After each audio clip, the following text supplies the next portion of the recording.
Critical Revengeance has a wide selection of classes to pick from. There are over 9 playable classes in the game as of the time in the making of this video. These playable classes are Combo Sword, Mage, Bow, Heretic, Shield, Necromancer, Railgun, Kunai, and Guitars. Each class in the game has their own unique playstyle and functions that differ from each other, creating preferences and reasons to use one over the other. But there's just one class that sticks out like a sore thumb in the roster, and that class is Heretic.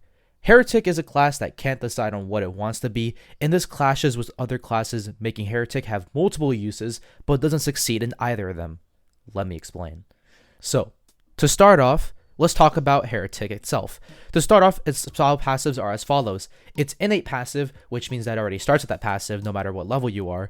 You will gain a ritual meter at the start of combat. Ritual causes Jab Orb to heal yourself, and also causes Bloodletting Orb to increase the duration of the ritual. So the style level 25 passive is that Ritual now procs at 4 orb hits rather than 6.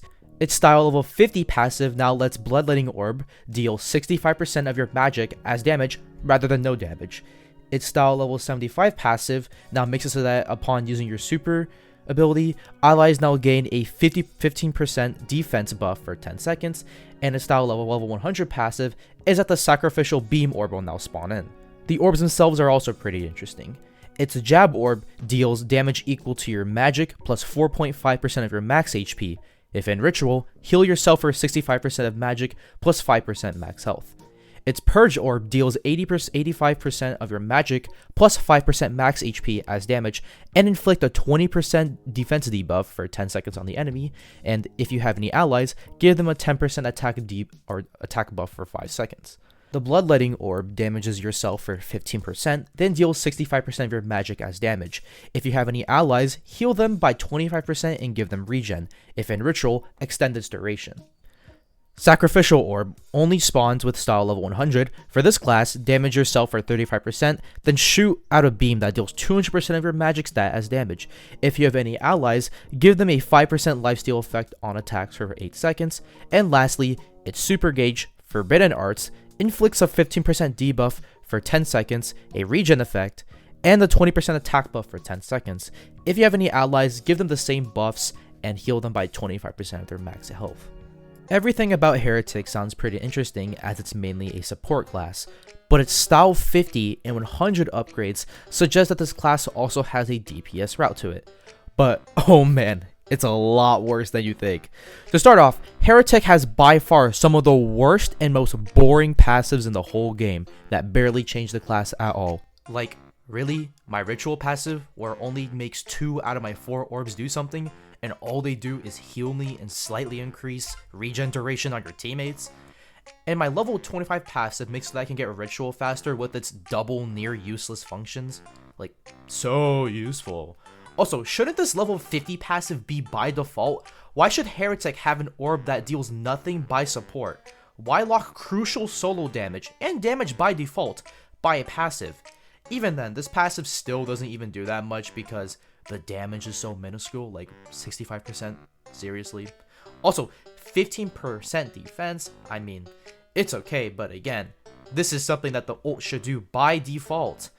And for a style level 75 passive, it's just so underwhelming. The orbs themselves aren't any better.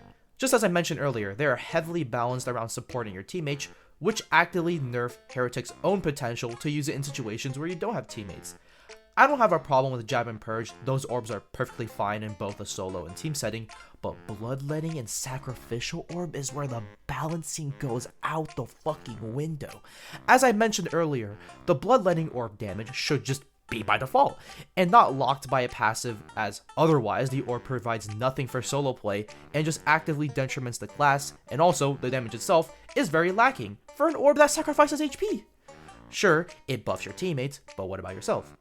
Anyways, the Sacrificial Orb is by far the most problematic thing about this class. The orb does have some really nice upsides, I will admit, but just like Bloodletting Orb, it's balanced around having teammates, which actively detriments its own user in terms of value. 35% of your HP lost is a lot, and for what it does, it's kind of worth it, I guess. But for solo play, or even for the user itself in group fights, it makes the class have such high risk for such little reward. Like 200%, don't get me wrong, it's a lot, but for 35% of your max HP and an orb that could pretty much kill you or get you killed in almost every fight, it's not really worth it in my opinion. And also, with the Bloodletting Orb and Sacrificial Orb health sacrifice downsides, you lose 50% of your health in total every orb rotation, which is fucking crazy. I think the ultimate is fine, but the defense passive should be by default, or the new style level 50 passive.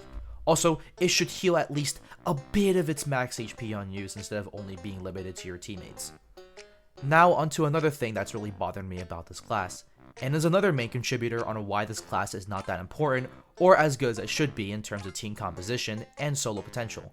And that class is Mage. You might be asking, how does a class actively contribute to another class's significance in the game despite being a completely different class fundamentally? Well, not only Mage is more DPS oriented, which means that obviously it's going to do way more damage than Heretic by a long shot. I mean, take one good look at the orbs and you can probably guess why I think that Mage does more damage than Heretic. Anyways, that's only part of the problem. The main problem is the support aspect of Mage. You might also be thinking, how is the support aspect of Mage a problem contributing to Heretic's place in the game? And also, this class has support! It's pretty funny in a way, but the reason why I mention it, despite it only being attacked down as the only supporting debuff, is how it is in play. Here's a clip from Uncreative Fate and Kimipur doing Ice Guy with a Mage. And as you can see as the clip plays on, he's only taking double-digit damage. Double-digit damage! From a single support Mage. And by the way, it's not like the person who played Mage has to base their skill tree around support, like Heretic. They can just play the class by default and do way better keeping their team alive than the Heretic could ever do. Now you see why I'm so frustrated with this class. Not only Heretic as a class itself is fundamentally broken, ooh, he said the title, and has a lot of loose ends, it gets nearly power crept by a way stronger class. Like, really the only thing that makes Heretic not completely useless is that you can stay alive depending on your build during fights, but that's in exchange for damage, so not really worth it. Besides that, you'd really only have a Heretic for defense down and attack buffs. So, with everything said, what do I think they should do to Heretic in order to make it a more playable class in the meta? Also, notice how I said playable? The reason why I don't want Heretic to be on the same scale as like Mage, because it'll just make the meta so boring and quite literally make Heretic a broken class. So, what I would suggest is that they make the Bloodletting Orb have the style level 50 passive by default, and make the style level 75 passive the new style level 50 passive. Then, the new style 75 passive would make the Bloodletting Orb give the user a 5 to 10% attack buff for 5 to 10 seconds on use when Ritual is active. This is very similar to the teammate buffs from the Purge Orb, but on the user itself. Not only does it make Bloodletting Orb, actually make Ritual worth it, it also makes this orb really good in solo play. Optionally, I would also increase the Bloodletting Orb magic scaling from 65 to around 75 to 85% magic scaling. Or, optionally, again, keep the 65% scaling and make it so that it takes 3.5% of your max health stat as damage. And lastly, as for the Sacrificial Orb, I would make it so that it either only takes 30% of your max HP instead of 35%, or make it so that the lifesteal component of this orb applies to you too, or make it so that instead of taking max HP, it would take your current HP. This would prevent the orb from, not killing you at lower HP levels, and if you're at lower HP levels, it would not provide an extra obstacle to move around, just like the orb is now. I'm not sure if some of these changes will be overpowered, but it's pretty much the best I could think of in terms of balancing. As I said earlier, I want this class to be playable, not good. Also, some mage nerfs would also be nice and would all, but anyways, if you guys enjoyed my little schizo rant, make sure to like and subscribe, and tell me what class I should talk about next in the comment section down below, and we'll see you fellers next time. Goodbye.